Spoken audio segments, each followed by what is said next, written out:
Molar conductivity म्हणजे काय आपण मागच्या तासाला पाहिलं होतं, बरोबर आहे.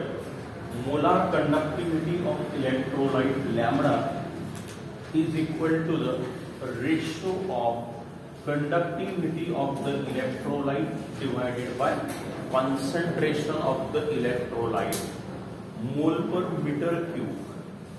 हा फॉर्म्युला जो आहे यामध्ये सगळे SI युनिट आपण वापरलेले आहे, पण जनरली आपण कॉन्सन्ट्रेशन जे घेतो ते मोल पर लिटर मध्ये घेतो. फॉर्म्युला कशात आहे, हा मोल पर मीटर क्यूब मध्ये आहे. मग आपण याला मोल पर लिटर मध्ये जर करायचं असेल तर फक्त हा झाला आपला फॉर्म्युला तयार. हेच ते रिलेशन आहे की जे आपण मागच्या तासाला घेतलं होतं. लॅम्बडा म्हणजे कोण, molar conductivity of the electrolyte. K म्हणजे कोण, कंडक्टिव्हिटी ऑफ द इलेक्ट्रोलाइट. आणि सी म्हणजे कोण आहे, कॉन्सन्ट्रेशन इन मोल पर लिटर. आता हे 1000 असल्यामुळे मोल पर लिटर झाला. ठीक आहे.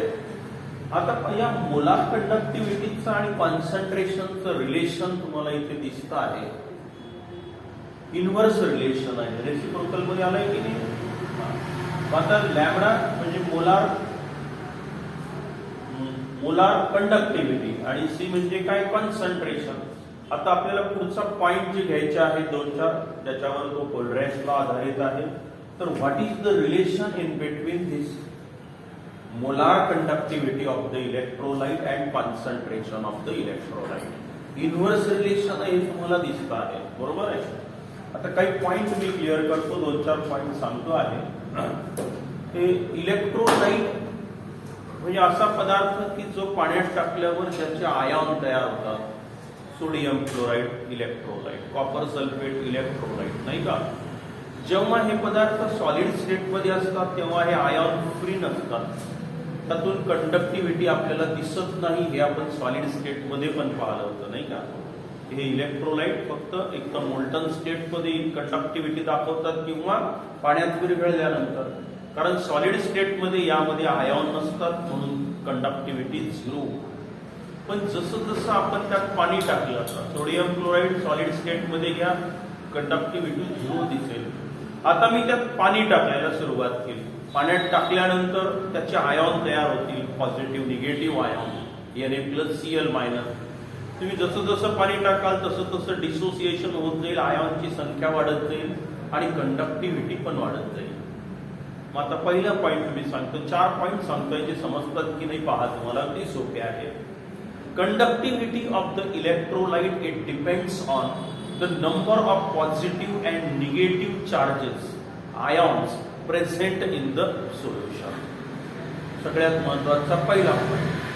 कशावर आधारित आहे कंडक्टिव्हिटी, कशावर अवलंबून आहे मोलार कंडक्टिव्हिटी. थोडक्यात conductivity of the electrolyte it depends on the number of positive and negative ions present in the solution. As the number of positive and negative ion increases, the conductivity of the electrolyte also goes on increases. काही अडचण हे दिसून आलं, हे आपल्यालाही समजतं. हे एक समजा सॉलिड स्टेट मध्ये तर आयॉन्सच नाहीये, कंडक्टिव्हिटी 0. 1 लिटर पाणी घेतलं, 10 ग्रॅम सोडियम क्लोराईड टाकून दिलं, मग आता ते आयोनाइज झालं. आयोनाइज झाले 1 लिटर मध्ये. आता कंडक्टिव्हिटी वाढली, खूप 0 होती ती खूप सारी झाली. आणखी 5 ग्रॅम टाकलं मी, पुन्हा डिझॉल्व्ह झालं, आयॉनची संख्या वाढली, कंडक्टिव्हिटी काय होईल, वाढत वाढत जाईल. मग पहिला पॉइंट लक्षात आला का, पहा बरं. As the number of positive and negative ion in the solution goes on increases, the conductivity of the electrolyte also goes on increases. या वाक्यात काही अडचण. आता पहा, मी पाणी टाकले. आता काय केलं मी, समजा 10 ग्रॅम सोडियम क्लोराईड 1 लिटर, त्यात 2 लिटर पाणी टाकलं, 3 लिटर पाणी टाकलं, 4 लिटर पाणी टाकलं. जसं जसं मी पाणी टाकत जातो तसं तसं कॉन्सन्ट्रेशन कमी होतं, पाण्यातलं प्रमाण म्हणजे कॉन्सन्ट्रेशन. मग मी पाणी टाकत गेलो तर कॉन्सन्ट्रेशन कमी कमी होत जातं, पदार्थ टाकत गेलो तर कॉन्सन्ट्रेशन वाढत वाढत जाईल. मी आता काय केलं, पदार्थ घेतला, पाणी टाकत गेलो, 1 लिटर 2 लिटर 3 लिटर, कॉन्सन्ट्रेशन कमी होईल. पण काय वाढून राहिलं, डायल्युशन वाढून राहिलं म्हणायचं याला. हा शब्द कोणता आहे, डायल्युशन. पाणी टाकत चालतोय आपण. आता 1 मोल पदार्थ घेतला, 1 मोल म्हणजे मोलार मास एवढा पदार्थ फिक्स केला मी आता. मग 1 लिटर पाणी टाकलं, पुन्हा 1 टाकलं, पुन्हा 1 टाकलं, पुन्हा 1 टाकलं. मी काय वाढवलं? डायल्युशन वाढवलं आणि कॉन्सन्ट्रेशन कमी कमी होत चाललं. मोल पर लिटर, 2 लिटर पाण्यात कॉन्सन्ट्रेशन अर्ध होईल. 1 मोल पदार्थ घेतला, 1 लिटर पाणी घेतलं, मोल पर लिटर झालं. पुन्हा 1 लिटर पाणी टाकलं, कॉन्सन्ट्रेशन अर्ध्यावर आलं. पुन्हा 2 लिटर पाणी टाकलं, कॉन्सन्ट्रेशन 1/4 वर गेलं. पुन्हा 8 लिटर टाकलं, चाललं. पाणी जसं जसं मी ऍड करतो तसं तसं कॉन्सन्ट्रेशन कमी कमी होऊन राहिलेलं आहे. बरोबर आहे की नाही? मग काय वाढवलं मी? डायल्युशन वाढवलं असं म्हणायचं. मग आता मी एक वाक्य वापरतो पहा. पहिला पॉईंट तुम्हाला माहित झाला, नंबर ऑफ आयॉन्सवर अवलंबून आहे. आयॉनची संख्या वाढली तर कंडक्टिव्हिटी वाढते. बरोबर? आता पहा काय आहे. When dilution is increases, the rule is valid for strong electrolyte as well as weak electrolyte. दोघांसाठी for strong electrolyte, weak electrolyte, as the dilution goes on increases, as dilution goes on increases, the electrolyte it dissociates into the water and it produces more number of positive and negative ion, and hence the conductivity of the electrolyte goes on increases on dilution because the substance get dissociated into the water. Number of positive negative ion increases and hence conductivity also goes on increases. या वाक्याचा अर्थ काय झाला पहा. कोणताही electrolyte घ्या, त्यात तुम्ही पाणी टाकलं, आयोनाइज होण्याचं प्रमाण वाढत चाललं, डिसोसिएट होतो तो इलेक्ट्रोलाइट. पण जसं जसं डिसोसिएट होत जाईल तसं तसं आयॉनची संख्या वाढत जाते. It mean that on dilution, as dilution goes on increases, the electrolyte get dissociated into its ion, the number of positive negative ion in the solution increases and the molar conductivity of both electrolytes strong as well as both electrolyte goes on increases. या वाक्यात काही अडचण? 2 point सांगितले. नंबरवर अवलंबून आहे. पाणी टाकत गेलो तर आयोनायझेशनचं प्रमाण वाढत वाढत जाईल आणि नंतर त्यात आयॉनची संख्या वाढत जाईल, स्ट्रॉंग असो की वीक असो, आणि त्याची कंडक्टिव्हिटी पण काय होत जाईल? वाढत वाढत जाईल. हा झाला दुसरा पॉइंट.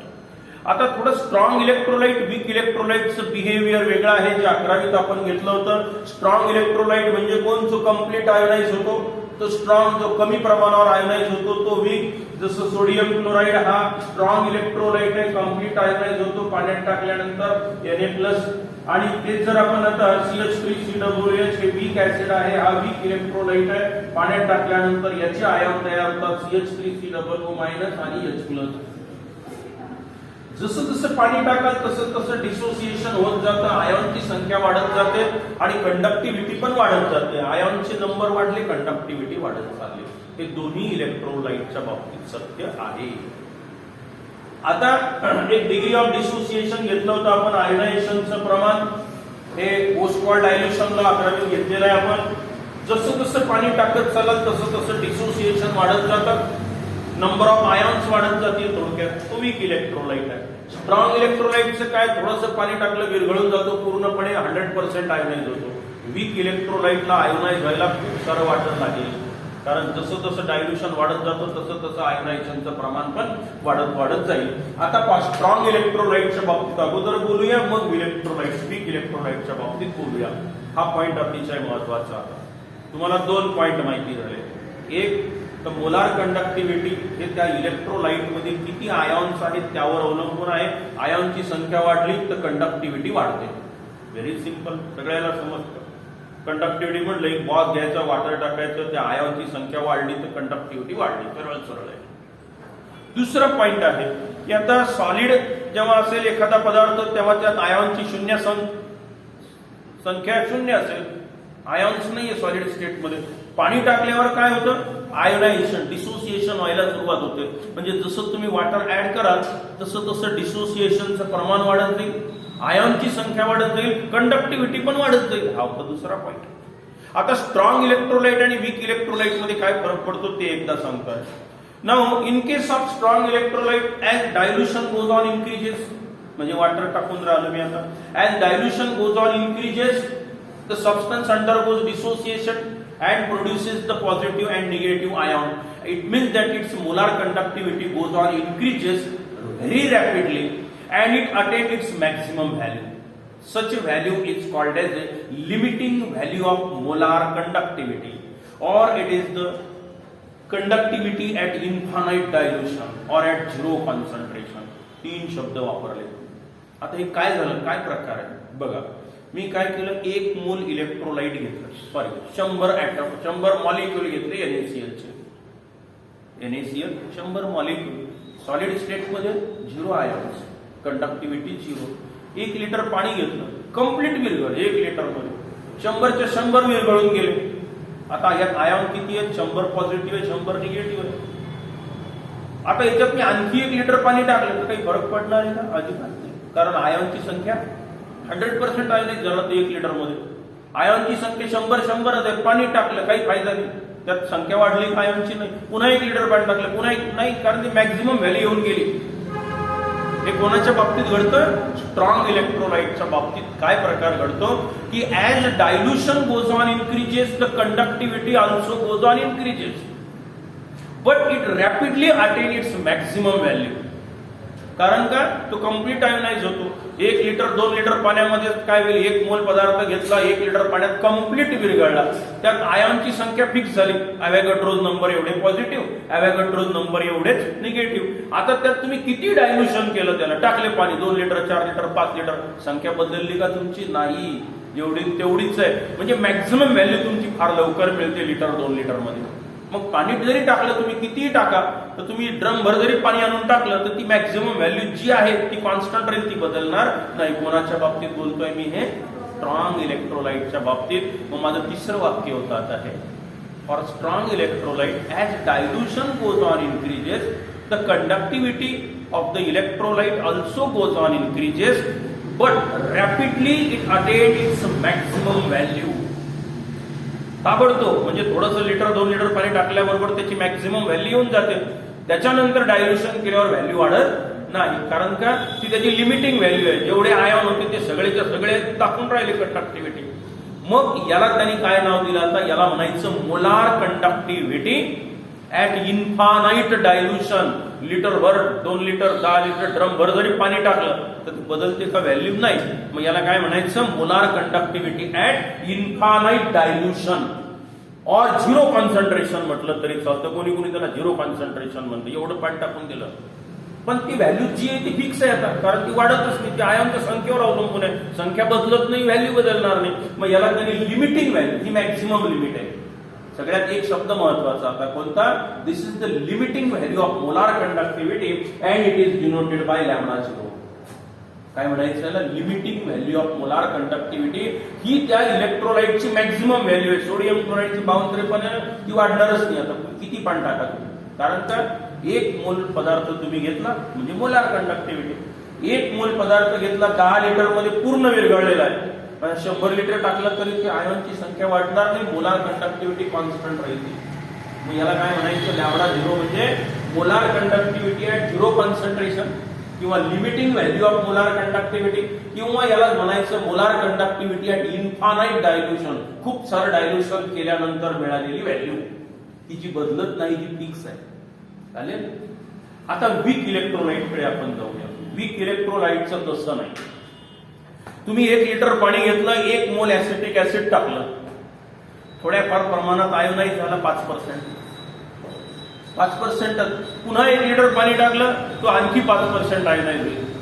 पुन्हा 1 लिटर पाणी टाका, तो 2% आणखी आयोनाइज होईल. पुन्हा पाणी टाका, पाणी टाकत राहा. ड्रम भर पाणी टाकलं, आयोनाइज होत राहील, आयनची संख्या वाढत राहील, मोलार कंडक्टिव्हिटी वाढत जाईल.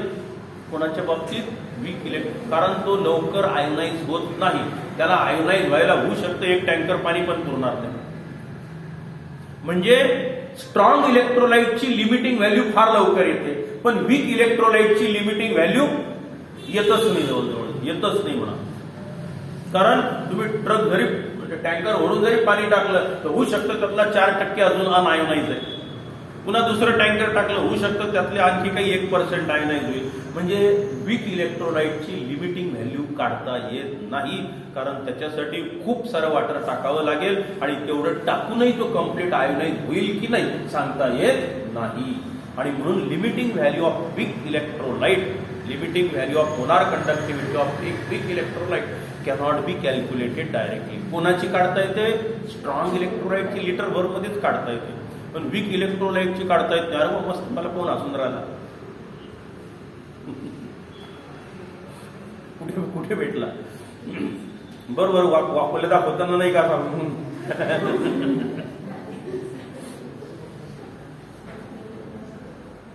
आता वीक इलेक्ट्रोलाइटच्या बाबतीत चौथा पॉइंट सांगतो. For weak electrolyte, as dilution goes on increases, the dissociation of weak electrolyte also goes on increases. Its molar conductivity goes on increases, but its limiting value, it requires much more dilution, and hence the value cannot be calculated directly. काही वाक्यात अडचण माझ्या आता की weak इलेक्ट्रोलाइटची limiting value अशी काढता येणार नाही, कारण त्यात तुम्ही 50 लिटर 100 लिटर 1000 लिटर जरी पाणी टाकलं तरी ते कम्प्लीट आयोनाइज होईलच याची शक्यता नसते. त्यासाठी आणखी वॉटर टाकत जावं लागेल. मग किती टाकायचं? मग त्याच्यासाठी त्याची limiting value of molar conductivity of weak electrolyte cannot be directly calculated. काही अडचण? Because it require much more dilution, कारण खूप सारं डायल्युशन त्याचं करावं लागेल, तेव्हा पुढे त्याची व्हॅल्यू येईल. मग आता हा प्रश्न सोडवायचा कसा? मला तर काढायचं आहे वीक इलेक्ट्रोलाइटची मोलार कंडक्टिव्हिटी, पण मला काढायची आहे. मी स्ट्रॉंग इलेक्ट्रोलाइटची लिटर भर पाण्यात काढू शकतो की जी लिमिटिंग व्हॅल्यू फिक्स असते, कॉन्स्टंट असते, बरोबर आहे. मग आता याच्यावर पर्याय हा कोल्ड्रॅश लॉ जो आहे त्यांनी एक नियम सांगितला, तो सिद्ध करून दाखवला, आणि मग आपल्याला त्यांनी कोणत्याही वीक इलेक्ट्रोलाइटची व्हॅल्यू कशी काढायची ते सांगितलं. तुम्ही काढू शकत नाही, तो म्हणतो माझ्या नियमाप्रमाणे जा, तुम्हाला ती व्हॅल्यू मिळून जाईल. कोणती? लॅम्बडा झिरोची व्हॅल्यू. कोणासाठी? वीक इलेक्ट्रोलाइटसाठी. आणि त्याच्यासाठी एक नियम आलेला आहे ज्याचं नाव आहे कोल्ड्रॅश law for independent migration of ion. हे त्या नियमाचं पूर्ण नाव कोल्ड्रॅश law for independent migration of ion असं म्हटलेलं आहे. आता हा नियम काय सांगतो पहा, अगदी सोपा नियम आहे.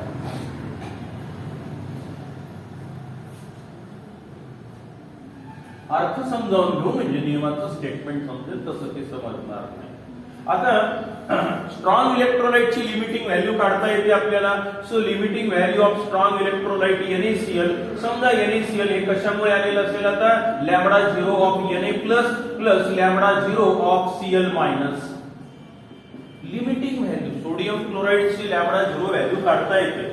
याच्या आयॉनवर अवलंबून आहे, म्हणजे याच्या नंबरवर याच्या नंबरवर. मग हे काय झालं? आता लॅम्बडा झिरो म्हणजे काय? It is the limiting value of molar conductivity of Na plus, आणि ही काय असेल? निगेटिव्ह आयॉनची. निगेटिव्ह आयॉनची पॉझिटिव्ह आयॉनची. या संख्येवर ही मोलार कंडक्टिव्हिटी अवलंबून असते. याचं डायल्युशन थोडंसं जरी झालं तरी मॅक्झिमम व्हॅल्यू मिळून जाते, जी कॉन्स्टंट असते, बदलत नाही. किती पाणी टाका तुम्ही नंतर. समजा याची व्हॅल्यू आहे आता 22 आणि युनिट, जे काय युनिट असेल ते, आणि ही असेल 17 युनिट. ही मोजली तुम्ही आता सोडियम क्लोराईडची मोजली, आणि याची एकूण कंडक्टिव्हिटी तुमची काय भरली असेल? आता 6 आहे 9 आणि 1 किती 3, ही झाली एकूण कंडक्टिव्हिटी त्याची एवढी. आता मी काय केलं की लॅम्बडा झिरो ऑफ HCl काढलं मी, म्हणजेच काय? Lambda zero of H plus ion आणि lambda zero of Cl minus ion. आता मला असं दिसून आलं की ते 27 व्हॅल्यू आली टोटल. या 27 पैकी 17 कोणाची आहे? ती कुठंच बदलत नाही. लिमिटिंग व्हॅल्यू म्हणजे काय? मॅक्झिमम 1 मोल पदार्थ, 1 मोल आयॉन आहे थोडक्यात, हे 1 मोल. मग 1 मोल इथेही कम्प्लीट आहे, इथेही 1 मोल आहे. मग इथे जी व्हॅल्यू असेल तीच व्हॅल्यू त्याची असेल की ती बदलणार नाही. लिमिटिंग व्हॅल्यू त्याची, मॅक्झिमम व्हॅल्यू वाढू शकत नाही याच्यापेक्षा. मग ही मॅक्झिमम व्हॅल्यू, मॅक्झिमम डायल्युशन म्हणजे इथे किती असली पाहिजे? ती आता 10 असली पाहिजे. किंवा मी lambda zero of CH3COO Na घेतो, हा स्ट्रॉंग इलेक्ट्रोलाइट आहे. म्हणजेच काय? It is the lambda zero of Na plus ion plus lambda zero of CH3COO minus ion. ही व्हॅल्यू किती असेल आता? 22 युनिट असेल. म्हणजे थोडक्यात त्या आयॉनची लिमिटिंग व्हॅल्यू बदलत नाही, ती कॉन्स्टंट आहे. ही फिक्स आहे की नाही? NaCl 1 मोल 4 लिटर पाण्यात समजा कम्प्लीट आयोनाइज झालं, त्या एवढी व्हॅल्यू आली. आता ही व्हॅल्यू बदलणार नाही. तुम्ही 5 लिटर 10 लिटर 25 लिटर 100 लिटर पाणी टाका, कारण ते जेवढे आयॉन होते तेवढे ऑलरेडी 4 लिटर मध्ये पण तेवढेच आहेत, 100 लिटर मध्ये तेवढेच आहे. मग ही व्हॅल्यू बदलेल का? नाही. मग याला काय म्हटलं तुम्ही आता? Limiting value of molar conductivity. ही पॉझिटिव्ह आयॉनची की निगेटिव्ह आहे? मग आता त्याला असं दिसून आलं की हा Na+ आयन Cl सोबत असला तरी व्हॅल्यू तेवढीच आहे, ऍसिटेट आयन सोबत असली तरी तेवढीच आहे, Br- सोबतही तेवढीच आहे. म्हणजे लिमिटिंग व्हॅल्यू जी असेल जसं Cl ची ह्या बदलत नाही, याच्या सोबत कोणीही असो को आयन, याला मी काय म्हणतो आता को आयन. म्हणजेच काय, एखाद्या आयनची लिमिटिंग व्हॅल्यू त्याच्यासोबत दुसरा कोणता आयन आहे यावरती अवलंबून नाही, त्याची ती स्वतःची आयडेंटिटी आहे की माझे 1 मोल आयन असतील तर माझी कंडक्टिव्हिटी एवढी एवढी आहे.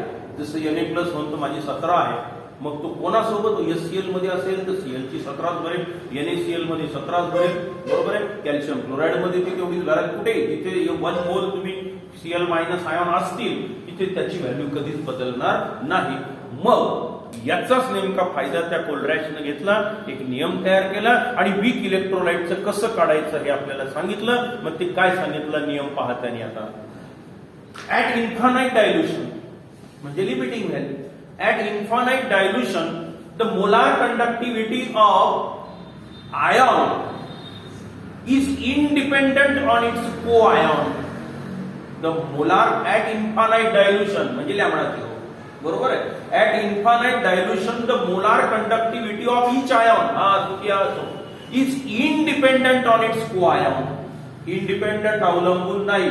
हा शेजारी कोण आहे त्याच्यावर ही व्हॅल्यू अवलंबून आहे का नाही, की त्याची 17 Na+ सोबतही 17 आहे, H+ सोबतही 17च आहे, कोणासोबतही असो 17 म्हणजे त्याची 17 भरेल, त्याची ती इंडिव्हिज्युअल व्हॅल्यू झाली. ती दुसऱ्या आयन त्याच्यासोबत कोण आहे यावर ते अवलंबून नाही. असं कोणी सांगितलं, कोलरॅश लॉ सांगतोय आपल्याला इंडिपेंडंट मायग्रेशन ऑफ आयन. मग पहिलं वाक्य आहे हे एवढं दिलं, समजलं, समजून जाईल काय म्हणायचं त्याला. काय, at infinite dilution the molar conductivity of each ion is independent on its co-ion, and it makes its own contribution to the total molar conductivity of the electrolyte, and it makes its own contribution to the total molar conductivity of the electrolyte. म्हणजे काय, त्याचं on contribution हे fix राहतं total molar conductivity मध्ये.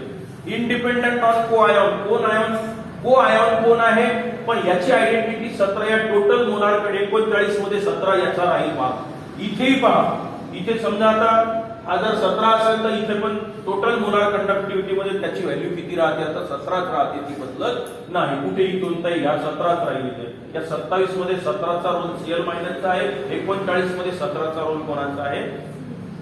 Each ion make its own contribution to the total molar conductivity of the electrolyte independent on its co-ion. असं लिहिलं तरी चालेल. हा झाला कोलरॅश लॉ. आता याचा फायदा घेऊन त्याने वीक इलेक्ट्रोलाइटची मोलार कंडक्टिव्हिटी कशी काढायची सांगितले. त्याचं एक उदाहरण आपण पाहूया, म्हणजे तुम्हाला हा कोलरॅश लॉ कळेल.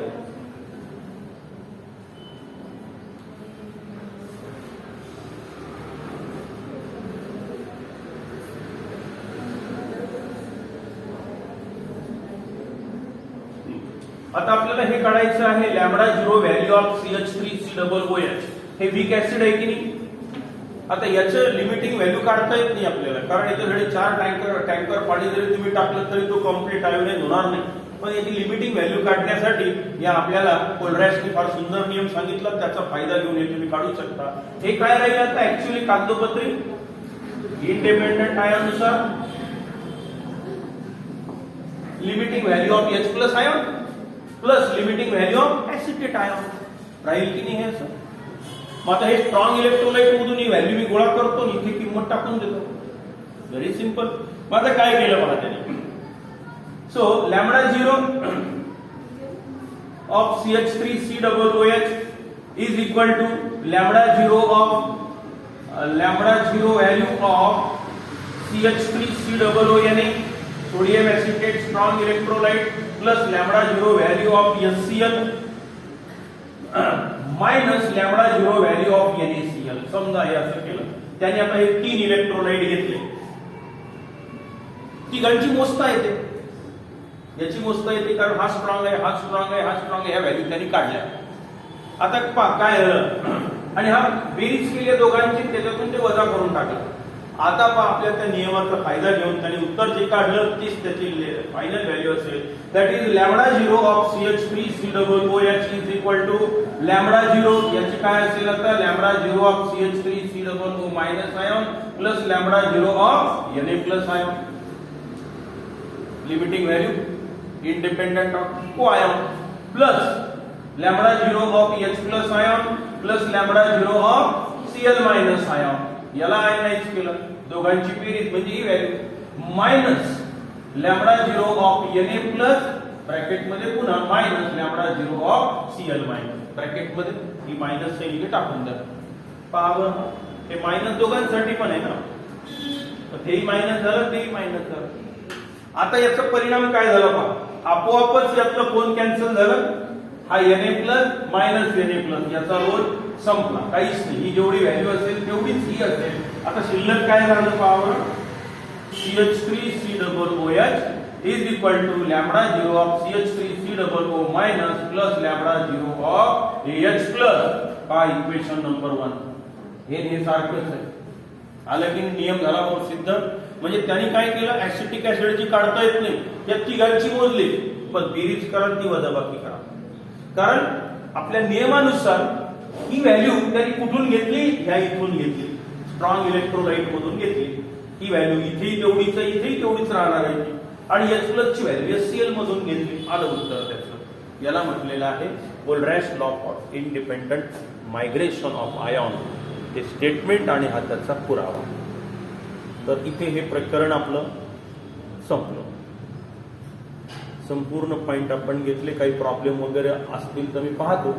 1-2 पिरियड आपण थोडेसे प्रॉब्लेम जे आहेत बाकीचे कशावर आधारित आहे मी पाहून घेतो, तेवढे घेऊन टाकू. 1 पिरियड किंवा 2 पिरियड, म्हणजे हे प्रकरण आपलं संपलं. तुमचे मॅक्झिमम टॉपिक मी क्लिअर केलेले आहेत. तुमच्या आग्रहास्तव हे प्रकरण घेऊन टाकलं. आता वेळ मिळाला तर जरूर एखादं पाहिल. समजा आपलं डी ब्लॉक F ब्लॉक काय जे असेल ते घेता आलं ते. त्याच्या अगोदर थोडंसं प्रॅक्टिकलची प्रोसिजर आपल्याला आता पूर्ण करणे आहे. उद्याला येताना तुम्ही त्या नोट्स घेऊन याल आता ग्रीन केमिस्ट्रीच्या. तेही प्रकरण मी तुम्हाला काय कोणते पॉईंट आहेत ते वाचून दाखवतो. ते काय मी सांगितलं, प्रदूषणमुक्त भारत, प्रदूषणमुक्त पृथ्वी, बरोबर आहे. सेव्ह अर्थ सेव्ह लाईफ, या फॉर्म्युल्यानुसार केमिस्ट्रीचं आचरण कसं असावं निसर्गात हे सांगण्यात आलेलं आहे. त्याला म्हणायचं आहे ग्रीन केमिस्ट्री, बरोबर आहे. कारण केमिस्ट्रीमुळे बरंचसं जे पोल्युशन होतं ते होऊ नये याच्यासाठी आपण काय काळजी घ्यायची एवढंच त्याच्यामध्ये सांगितलेलं आहे. तसे ते 2 व्हिडिओ पण पाठवले होते, कदाचित पाहिले असतील, ते समजले असेल. नसेल समजलं तर आपण ते हिंदीत असेल, आपण मराठीतून पाहूया काही पॉईंट. ठीक आहे. उद्याला येताना मात्र नोट सोबत ठेवा, कारण माझंही पाठांतर नाहीये. तुम्ही पाहिलेलं आहे तर ते कधी वाचेलच नव्हतं. वाचलं मी तुम्हाला सांगतो, अर्थ काय ते लगेच सांगून देईल. ठीक आहे.